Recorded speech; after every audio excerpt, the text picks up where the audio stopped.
Thank you. I think this is better. I like to move around. Okay, and the next point is that these groundwater-dependent ecosystems, they can be dependent on groundwater either during dry seasons or it could be all year round. And there is a distinction that we have to make between the groundwater-dependent ecosystem and the aquifer-dependent ecosystems. I refer to these as groundwater-dependent ecosystems because most of the ecosystems are dependent on shallow groundwater. Let's say on shallow subsurface water, because the groundwater people will be saying groundwater is actually from aquifers from the saturated zone. So I just had to make that distinction. Also, the problem is that currently these ecosystems are very difficult to incorporate when you talk about integrated water resource management, because generally they are not very well understood, the nature and extent, or how they behave when they're impacted somehow. And with the aquifers having unique hydraulic properties, it's I think it's important to look at these ecosystems at a localized level, aquifer scale or catchment scale. For the aim of the study was just to evaluate the resilience or the vulnerability of these systems to climate change impacts. As I chose the transboundary aquifer for a certain reason. And the objective is just to characterize them in the Tuli Karoo and then apply appropriate methods to assess their impacts on GDEs. Study area, it's a lot, but I'll just be quick. This is the Tuli Karoo transboundary aquifer, which is shared between Botswana, South Africa, and Zimbabwe.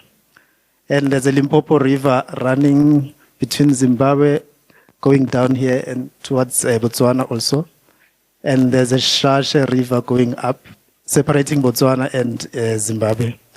So when I was starting, I aimed at doing the assessment for the whole transboundary aquifer, but in the end, I ended up focusing on the South African part of it because of certain challenges, and one of them, the big one, is the inaccessibility of data or unavailability of data or skewed availability in all different countries, so it became difficult a bit. This is just the climate, the precipitation and temperature trends, and it shows that the precipitation is the rain falls from, let's say from October onwards. That's when the hydrologic year in South Africa starts.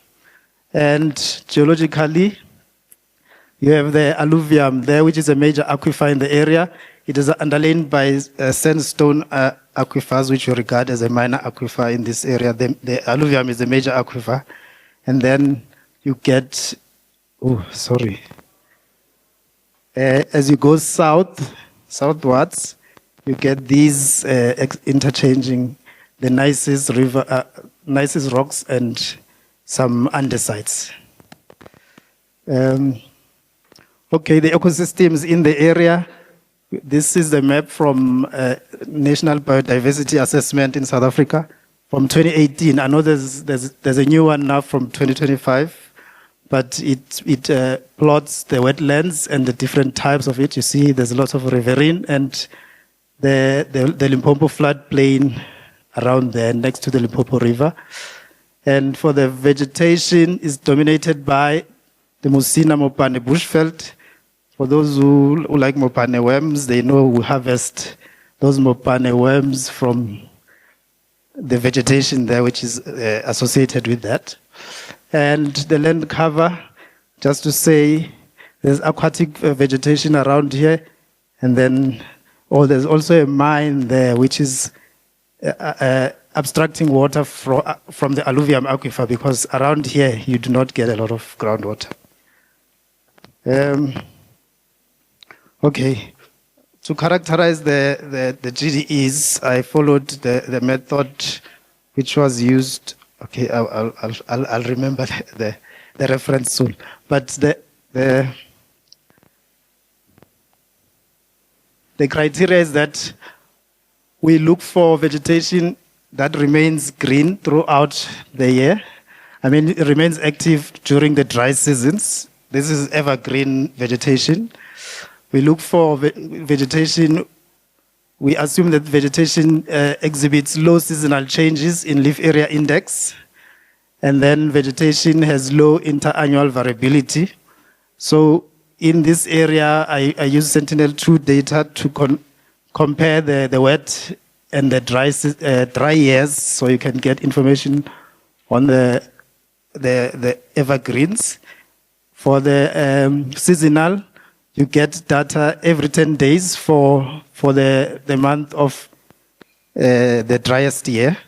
And then for interannual, you get information the driest month of each year for a period. In this case, it's 2015 to 2021 because 2015 is when the Sentinel-2 data is available. And then you use GIS and some clustering processes to get to these maps for criteria 1, criteria 2, criteria 3. And then you also do, I use the ISO data clustering to get to the potentials, 5 potential GDE in the area. You can see most of the, maybe it's not very clear for you, but most of where the highest, the very high probability for groundwater dependent ecosystems is along the riparian zone, and that's where you get large forests and stuff. But yeah, also we do get patched or temporary alluvial aquifers along the streams, and this is when you get some kind of interaction between groundwater and surface water, which is helping this, the sustenance of these groundwater-dependent ecosystems.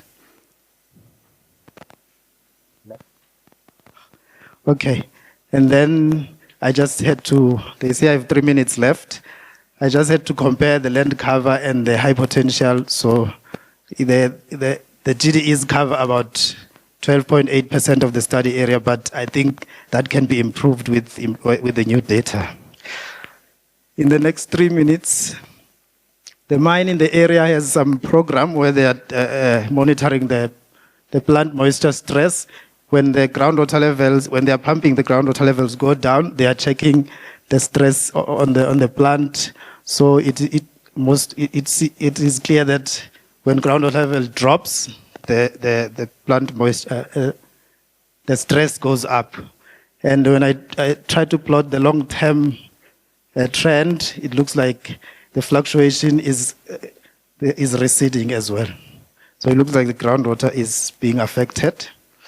For the climate change assessment, we have projections, climate projections, where you do the downscaling and the bias correction. I used the MC Hide software, where you input your observed data and then you get the historical and future data from different models.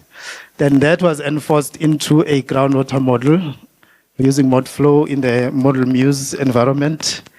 And of course, the processes of calibration and verification. In this case, we are looking for recharge and groundwater levels, if they are affected or not. But also you see that some outputs, the temperatures are increasing in trend. It is clear. And you see the different scenarios, the do-nothing scenario and one where there's some mitigation, which is better. The increase is not as fast. For precipitation, there's not a distinct trend, but gradually it's decreasing. And for the model, okay, we had to model also to get to the recharge effects and the effects on recharge and the effects on groundwater levels. So as I said, we use the ModFlow.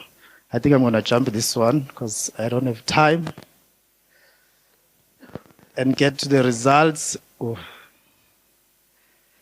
The recharge there, I just chose 1 point out of a lot of points as outputs of the modeling process.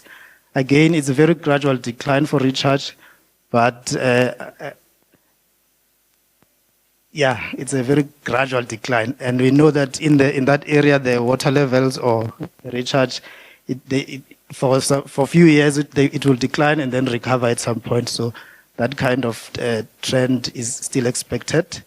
Groundwater levels also, you don't see a lot of a very steep decline or whatever, but there is a decline. And then if you compare the baseline with the scenarios, it looks like from December to April, May, there will be decline in groundwater levels. So I think if there are some mitigation measures, a focus should be around those months. And the conclusion, as I said, the GDEs are dominant in the alluvial aquifer and along the streams that I said are temporary or patched alluvial aquifers along the streams. But if there's going to be a reduced groundwater surface water interaction, these systems will also be impacted because ecological water requirement will not be achievable. And I think the localized or aquifer or catchment scale research is necessary in this case, because if you want to do the management of this, to incorporate the GDEs into your groundwater management, you will need to understand how the aquifer interacts with the ecosystems. And as I said about the climate change, okay, this trend, why do I have to finish quickly? This trend, the trend is still there. However, since the temperatures are increasing, definitely, the dry spells could take long, and if you combine that with the gradually decreasing rainfall precipitation, it means these GDEs might not be able to access at the right time and place and quality as well. Also, there are springs that are feeding the Limpopo River, and if there's that reduction, the base flow also gets reduced. And oh yes, although I did the study in the South African portion of the transboundary aquifer, it is still applicable, the findings, because according to Jude Cobbing and his friends, the unconsolidated alluvial deposits, they'll fill the river channel and build the irregular adjoining floodplains constitute the international transboundary aquifer. So my model was mainly on the alluvial aquifer, and I think on the other side as well of the South African borderlines, that is applicable. But I would say more studies need to be done, as I said here. And then I know now that we know that in my case, I was using CMIP 5 projects. So I think if you use the CMIP 6 with the refined scenarios, that would improve the assessment. And I think that my main issue was the data and information sharing, which I think the joint information systems among the riparian countries in the transboundary aquifer settings would do good. And thank you. Those are the people I worked with, some of them, for data, for modeling, and other stuff. So thank you. How did I do?